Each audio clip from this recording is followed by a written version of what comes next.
Salut, c'est Trado, content de vous retrouver pour la mise à jour de l'indice parisien. On commence comme d'habitude avec les données mensuelles et cette bougie commence à ressembler de plus en plus à un avalement haussier. Vous voyez le corps vert qui avale le corps rouge précédent. C'est un signal extrêmement haussier lorsqu'il se produit notamment sur des supports et c'est le cas ici puisque c'est bien la moyenne mobile à 20 mois conjugué au support ici de long terme qui fait le job et sur lequel nous sommes en train de rebondir.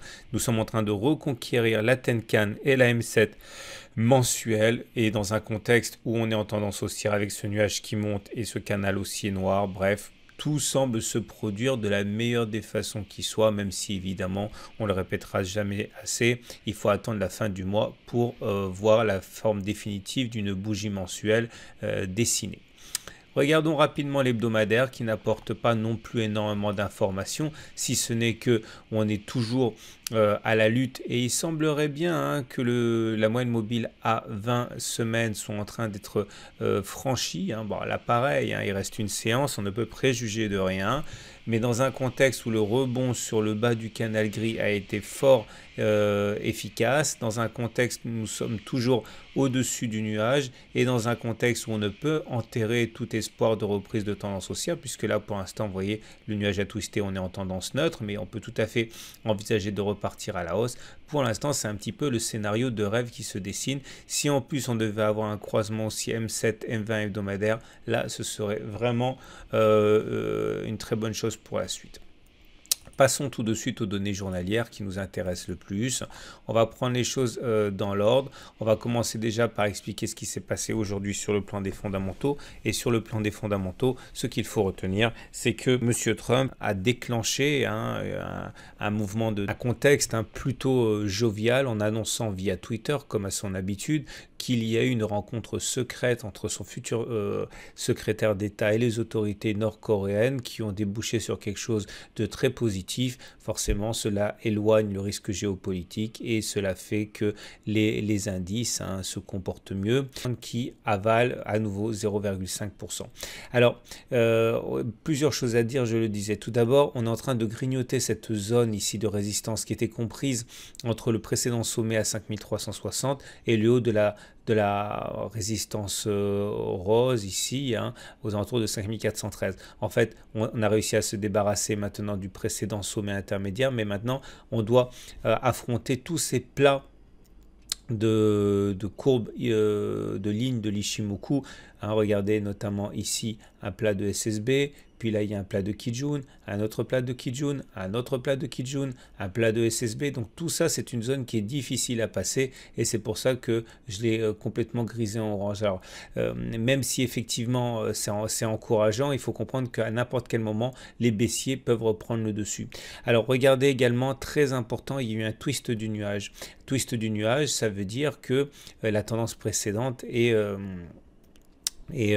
mise en pause. En l'occurrence ici, eh bien, on avait un nuage qui était baissier et on pouvait s'inquiéter que ce nuage baissier entraîne les cours jusqu'à descendre en dessous de 5000 qui nous ferait sortir de la zone d'évolution non significative pour nous faire partir en tendance baissière, je l'ai suffisamment dit. Et là, le fait que le nuage est twisté, qu'il ne soit plus baissier, eh bien, éloigne le spectre de traîner les cours en dessous de 5000. Au contraire, alors ça ne veut pas être la tendance haussière parce que vous voyez quand on a eu 4 twists, 1, 2, 3, 4, c'est même le cinquième en fait, 5 twists en l'espace de quelques mois, depuis 2018, pour faire simple, eh bien, un twist de plus ne montre que le fait que la tendance soit neutre.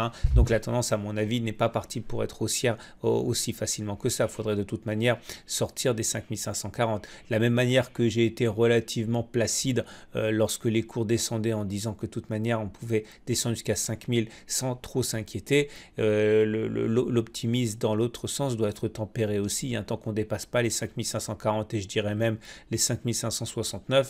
On n'a pas véritablement de raison de s'enthousiasmer, il faut rester prudent. On remarquera également qu'on commence vraiment à prendre des libertés par rapport à la moyenne mobile à 20 séances. N'oubliez pas que la loi du retour à la M20 est une loi des reins. On peut descendre aussi bas que l'on veut. Au bout d'un moment, on retourne à la M20 et ça marche dans l'autre sens. On peut monter aussi haut que l'on veut. Au bout d'un moment, on retourne à la M20. Et là, effectivement, acheter en swing trading maintenant, c'est dangereux parce qu'on est en phase de résistance, mais également parce qu'on doit faire à un moment ou notre loi du retour à la M20. Alors, je sais et je reçois des mails par rapport à ça que beaucoup sont frustrés par l'idée de ne pas savoir s'ils doivent rentrer ou pas pour le moyen terme, mais je suis désolé de le dire, c'est un petit peu tard maintenant parce qu'on a plein de résistances en face de nous.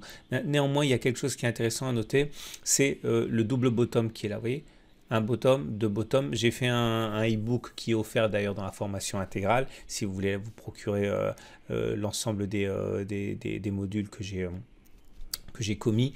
Et regardez, si cela devait effectivement être un double bottom, il faudrait considérer la zone ici qui sépare les deux creux comme la ligne d'eau. Et pour l'instant, on est en train de la franchir, ce qui veut dire que certains swingers haussiers pressés pourraient décider de rentrer incessamment en visant, vous connaissez la règle, hein, d'une part une accélération haussière, ensuite un double creux, mais prendre la hauteur du creux que l'on reporterait au-dessus, au-dessus de la ligne d'eau, ce qui nous amènerait à un objectif, allez, on va dire de 5700. Enfin bon, déjà on va essayer d'aller chercher 5540, ce serait pas mal, hein. Il demeure que acheter la cassure de la ligne d'eau maintenant, quand on voit toutes les choses que l'on a en dessous de nous, c'est pas le genre de choses que moi je ferais de manière sereine, mais en tout cas il faut savoir que il est évident que certains tenteront ce trade et ils mettraient leur stop loss au cas où on retournerait à l'intérieur de la zone constituant le double bottom, hein. Et alors une chose qui pourrait militer pour la hausse, c'est justement, hein, la pression qui va être mise sur les swingers baissiers. Il faut savoir que là, quand on est face à une zone de résistance aussi importante, il est évident que certains jouent le trade baissier, le swing baissier, hein. C'est-à-dire qu'ils visent le fait que l'on va échouer sur cette zone-là pour avoir une nouvelle attaque. Et leur stop loss, de manière complètement, on va dire classique, hein, se situera en cas de sortie au-dessus de la zone de résistance. Donc si les haussiers actuels, ceux qui rentrent pour faire le swing du double bottom et ceux qui jouent en intraday arrivent à pousser les cours au-delà de cette zone de résistance, il est à mon avis assez envisageable, hein, que les swingers baissiers doivent se racheter dans l'urgence, ce qui nous permettrait d'aller chercher notre prochaine zone de résistance qui est ici et qui correspond à la zone qui a été zone support et qui, une fois cassée, a changé de polarité pour devenir zone de résistance. C'est encore une autre histoire, on y reviendra un petit peu plus tard. Retenez pour l'instant surtout qu'en Ishimoku, il y a eu un twist, ce qui éloigne la perspective d'une sortie par le bas de la zone d'évolution non significative.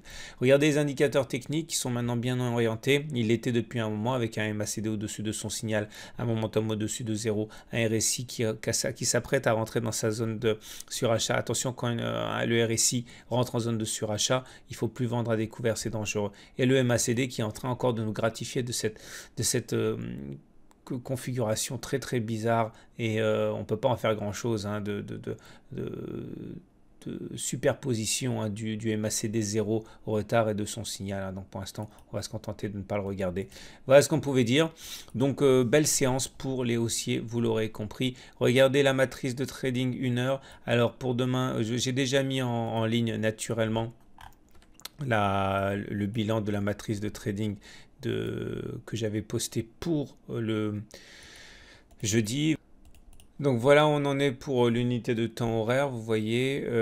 Pour demain, je surveille de près les 5381. Au-dessus, je vise 5400.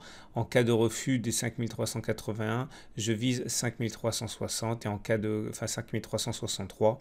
En cas de cassure des 5360, un risque d'affaiblissement jusqu'à 5338 me semble envisageable.